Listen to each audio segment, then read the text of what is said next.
de la ligne. Inespérés, ce sont les premiers mots d'Achille Nebou à leur arrivée au ponton, sacré deuxième de cette 16e édition de la Route du Café en classe 40. Quelques jours plus tôt, il retrouve son co-skipper Gilda Mahé inconscient dans le bateau après un violent planté. J'avais traversé en fait de la descente à la cloison de mât et je me suis arrêté sur la cloison de mât. Heureusement, c'est le coude qui a amorti en premier, donc ça a évité les côtes et ça a freiné un peu pour la tête, je pense. Mais c'était vraiment impressionnant, quoi. Moi, j'ai eu peur de ma vie, hein, franchement, parce qu'après, en plus, il était quand même très confus pendant assez longtemps. Et là, ce matin, on s'est dit ça, on s'est dit, on revient de très très loin. Et comme quoi, dans ce sport, il faut jamais rien lâcher et jusqu'au bout, ça peut jouer, quoi. S'enchaînent ensuite des jours et des nuits sous tension. Là, le groupe du Sud recroisait un peu plus vite qu'on ne le pensait et c'était, à chaque pointage c'était chaud quoi. Donc, Et ouais, c'est sûr, il fallait pas être cardiaque cette nuit là. Quand on regardait les pointages, fallait pas être cardiaque. Ouais.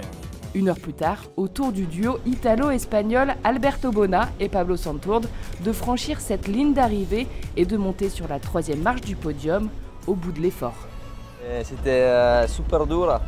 Mais on est content, on y a cru jusqu'à la fin parce que c'est vrai que c'était dur pour nous. Mais bon, il fallait rester concentré, on a réussi à se motiver et bon, au final, on est content. Intensité, engagement et résilience, le défilé des arrivées, les visages marqués des marins, de la déception à la joie des retrouvailles, sur le ponton comme en mer, c'est le condensé de tout ce qui fait le sel de cette Transat Jacques Vabre Normandie-Le Havre.